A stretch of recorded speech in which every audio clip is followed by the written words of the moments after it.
بسم اللہ الرحمن الرحیم۔ السلام علیکم عزیز طلباء و طالبات، کیا حال ہے آپ کے؟ اپنا اور اپنے گھر والوں کا خیال رکھیں۔ دعا گو ہوں کہ اللہ تعالیٰ آپ کو ہر قسم کی پریشانی سے محفوظ رکھے، آمین۔ بٹ آج ہم لوگ اپنے سلیبس کے سیکنڈ ٹرم کی طرف چل رہے ہیں، جہاں پہ ہمارا سلیبس دوسرے ٹیسٹ کے لیے تیار ہے۔ تو اس میں سے میں نے آج آپ لوگوں کو رپیٹ کے لیے جو سبق یہاں پہ آپ کے سامنے اسکرین پہ موجود ہے وہ ہے مجھے میرے دوستوں سے بچاؤ۔ بہت امپورٹنٹ سبق ہے۔ اکثر اوقات پیپر میں اس کا خلاصہ بھی آ جاتا ہے، اور اس میں سے پیراگراف جو ہے وہ تشریح کے لیے یعنی سلیس اردو کے لیے بھی شامل ہونے کا امکان ہے۔ تو آج یہاں میں نے اس سبق کو ایک الگ انداز سے آپ کے سامنے لکھا۔ پہلے بھی پچھلے لیکچر سیشن میں بھی ایسا ہو گیا تھا، میں نے آپ کے سامنے ایک سبق کو اس طرح اہم نکات کی شکل میں دیا تھا۔ تو یہ اس کو یاد رکھنے کا آسان طریقہ ہے۔ سبق ہے مجھے میرے دوستوں سے بچاؤ، اور اس کے مصنف سجاد حیدر یلدرم۔ سجاد حیدر یلدرم 1880 میں پیدا ہوئے اور 1943 یعنی 43 میں ان کی وفات ہے۔ سجاد حیدر یلدرم 1857 کی جنگ آزادی میں ان کے آباء و اجداد نے حصہ لیا، تو سزا میں ان سے ان کی جاگیریں چھین لی گئی۔ یلدرم یو پی کے ایک قصبے میں پیدا ہوئے تھے۔ ان کا بچپن بنارس میں گزرا، قسطنطنیہ بھی گئے، ترکی زبان سیکھی، اور اہم بات یہ ہے کہ یہ ترکی زبان و ادب کا مزید مطالعہ بھی کرتے رہے، ترکی زبان و ادب کا۔ علی گڑھ مسلم یونیورسٹی کے رجسٹرار کے طور پر کام کیا۔ جزیرہ انڈمان میں ریونیو کمشنر بھی رہے۔ سجاد حیدر یلدرم ایک مزاحیہ مصنف ہیں۔ ان کی طرزوں میں، ان کی تحریروں میں ایک مزاح کا انداز پایا جاتا ہے۔ یہاں پہ انہوں نے بڑے خوبصورت انداز میں اس بات کو باور کروایا ہے کہ شناسائی کا دائرہ بہت زیادہ وسیع رکھنے والا، یعنی کہ بہت زیادہ دوست رکھنے والا انسان کوئی بہت زیادہ کامیاب نہیں ہوتا، اور ایسا شخص جس کے کم دوست ہوں تو اس کے لیے زندگی کوئی مشکل نہیں ہوتی۔ بڑے خوبصورت انداز سے انہوں نے سبق کا آغاز کیا۔ کہتے ہیں کہ اور کوئی طلب ابنائے زمانہ سے نہیں، مجھ پہ احسان جو نہ کرتے تو یہ ایسا ہوتا۔ مصنف ایک دن چاندنی چوک میں سے گزر رہے تھے، وہاں پہ ایک فقیر کچھ اپنے حالات کا ذکر بڑی دلچسپی سے کر رہا تھا۔ وہ کہتا ہے کہ میں مصیبت کا مارا 7 بچوں کا باپ ہوں، قریب الوطن ہوں، اور میرا کوئی دوست نہیں۔ اس ایک بات پہ مصنف چونک گیا کہ یہ کیسا شخص ہے جو دوست کے نہ ہونے پر اتنا اداس ہے، غمگین ہے، اور اس بات کا شکوہ جو ہے وہ لے کے بیٹھا ہوا ہے۔ کہتا ہے کہ میں نے بغور اس کو دیکھا اور اس کی حالت کا اپنی حالت کے ساتھ جب موازنہ کیا، تقابلی جائزہ لیا، تو میں یہ بات سوچنے پر مجبور ہو گیا کہ بے شک میں اچھا کھاتا پیتا ہوں، محنت سے کماتا ہوں، اور تو بے فکری سے، بدمعاشی سے دن گزارتا ہے، مانگتا ہے۔ تو کہتا ہے کہ یہ ٹھیک ہے، یہاں تک تو میں تم سے بہتر ہوں، لیکن اس سے آگے جہاں تم نے یہ کہا کہ تمہارا کوئی دوست نہیں، کہتا ہے خوش نصیب شخص، اسی بات پہ تو مجھ سے بڑھ گیا۔ یعنی کہ دوست کا نہ ہونا کہتا ہے ایک بہت بڑی نعمت ہے۔ میرے بہت سارے دوست ہیں لیکن میں ان کو چھوڑ دینا چاہوں گا۔ کہتا ہے کہ آج تک کوئی شخص یہ ثابت نہیں کر سکا کہ شناسائی کا دائرہ وسیع بڑا زیادہ رکھنے والا انسان جو ہے وہ کامیاب ہوتا ہے، اور جس کے پاس دوست نہیں ہوتے وہ ناکام ہوتا ہے۔ کہتا ہے خیر ایسا کبھی نہیں ہوا، میں اپنی حالت بتاتا ہوں۔ کہتا ہے کہ میرے بے شمار دوست ہیں جو مجھے 5 منٹ کی بھی فرصت نہیں لینے دیتے۔ میں کچھ لکھنے کے لیے جاتا ہوں لیکن مجھے خبر نہیں ہوتی کہ میں اپنے تخلیے میں کچھ لکھ سکوں گا یا نہیں۔ کہتے ہیں کہ کئی دوست ایسے بھی ہوتے ہیں جو دن دہاڑے آتے ہیں اور روپیہ پیسہ مانگنا شروع کر دیتے ہیں، قرضہ مانگنا شروع کر دیتے ہیں۔ وقت بے وقت دوستوں کے ساتھ جلسے جلوسوں محفلوں میں جانا پڑتا ہے، لطیفے پہ لطیفہ سنایا جاتا ہے، اور بلا وجہ کہکے لگانے پڑتے ہیں دوستوں کا ساتھ نبھانے کے لیے۔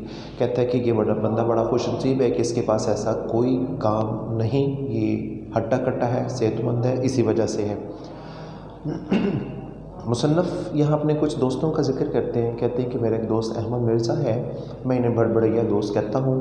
یہ آندھی طوفان کی طرح آتے ہیں، نوکر کے روکنے کے باوجود سیدھے میرے کمرے میں آ جاتے ہیں، اور دروازہ اتنے زور سے کھولتے ہیں جیسے دروازے پہ کوئی بم آ کے لگا ہو، اور کمرے میں داخل ہوتے ہی اپنی ہی بات کہتے ہیں اور مصنف کی کوئی بات نہیں سنتے، اور جاتے وقت اس زور سے ان کا ہاتھ دباتے ہیں کہ اس کے مصنف کہتے ہیں کہ میرے انگلیاں درد ہونا شروع ہو جاتی ہیں اور میں قلم بھی پکڑنے کے قابل نہیں رہتا، اور جس تیزی سے آتے ہیں اسی تیزی سے واپس چلے جاتے ہیں۔ کہتے ہیں دیکھو میں تمہارا نقصان کرنے بالکل نہیں آیا، میں تو صرف تمہارا حال پوچھ رہا تھا۔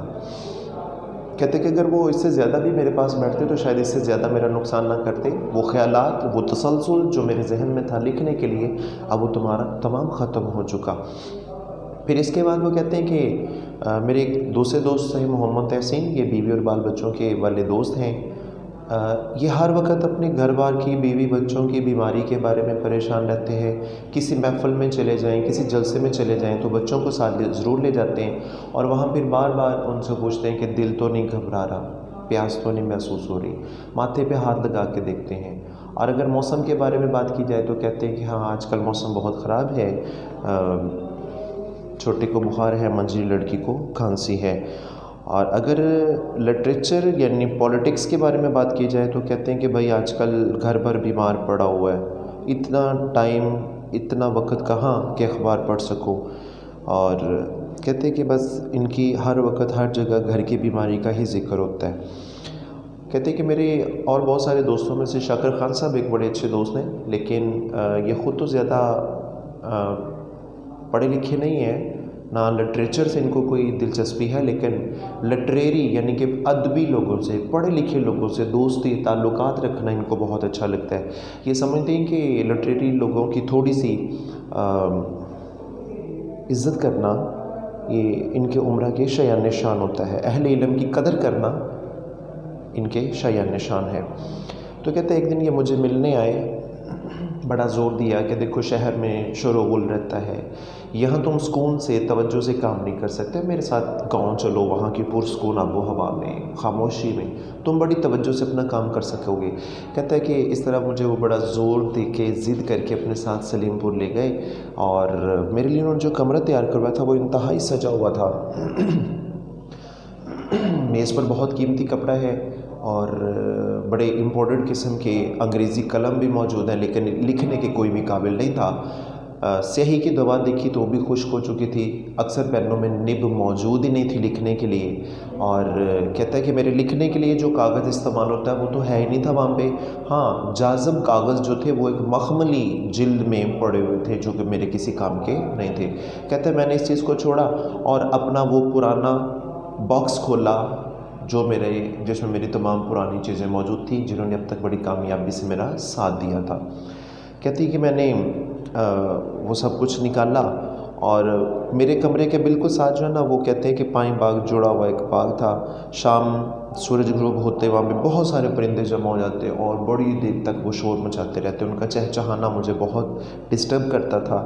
کہتے کہ میں ان لوگوں سے اتنا خوش نہیں ہوا جو کہتے ہیں کہ یہ مرغان خوش نوا جو ہیں ان کی تعریف میں وہ رطب اللسان رہتے ہیں، تو کہتا ہے کہ میں اس طرح کے شور شرابے سے، کیونکہ مجھے سکون چاہیے، تنہائی چاہیے، تو مجھے ان کا اس طرح پرندوں کا چہچہانا کہتا ہے مجھے اتنا اچھا نہیں لگ رہا تھا۔ پھر اس کے بعد وہ لکھنا شروع کرتے ہیں، تو مصنف کے دوست شاکر علی خان جو ہے نا ان کا کمرہ ساتھ ہے، وہ موسیقی بجا کے کچھ اپنی خواہشات پوری کرنا چاہ رہے ہوتے ہیں، اس طرح پھر ان کی مصنف کی جو توجہ ہے وہ بڑھ جاتی ہے، اور پھر وہ بڑی کوشش کر کے لکھنا شروع کرتے ہیں۔ تو پھر جو تھوڑی دیر بعد دروازہ کھٹکھٹاتا ہے، شب نوکر ہے یہ شاکر خان کا، وہ پوچھنے آتا ہے کہ جناب اگر آپ کو تکلیف نہ ہو تو تھوڑی دیر کے لیے نیچے تشریف لے آئیں، صاحب کے کوئی دوست آئے ہیں اور وہ آپ کو دکھانا چاہتے ہیں۔ تو مصنف کہتے ہیں کہ گویا میں بھی ایک مثل عربی گھوڑے کے ہوں جسے مالک نے ابھی خریدا گھر لایا اور اب ہر ملنے والے دوست کو میں منگوا کے دکھایا جا رہا ہوں۔ کہتے ہیں کہ تھوڑی دیر بعد میں واپس آیا، میری طبیعت جو ہے نا وہ اچاٹ ہو چکی تھی، بڑی مشکل سے لکھنا شروع کیا، لیکن پھر وہی دروازے پر دستک اور پیغام ملا کہ کھانا ٹھنڈا ہوا جا رہا ہے، آپ بھی تشریف لے آئیں۔ کہتے ہیں کہ میں نہ چاہتے ہوئے بھی نیچے آیا، میز پر مجھے وہ چیز کھانے کے لیے پیش کی جاتی ہے، مجبور کیا جاتا ہے جو میری رغبت نہیں ہے، جو مجھے پسند نہیں ہے۔ تو کہتے ہیں کہ میں خاموشی سے اس بات کو مان لیتا ہوں جو وہ کہتے ہیں کہ کرنا پڑتا ہے، اور کہتے ہیں کہ کھانے کے بعد میزبان صاحب کہتے ہیں کہ آج دوپہر کو تیار ہے نا، ہم گاڑی میں چلیں گے اور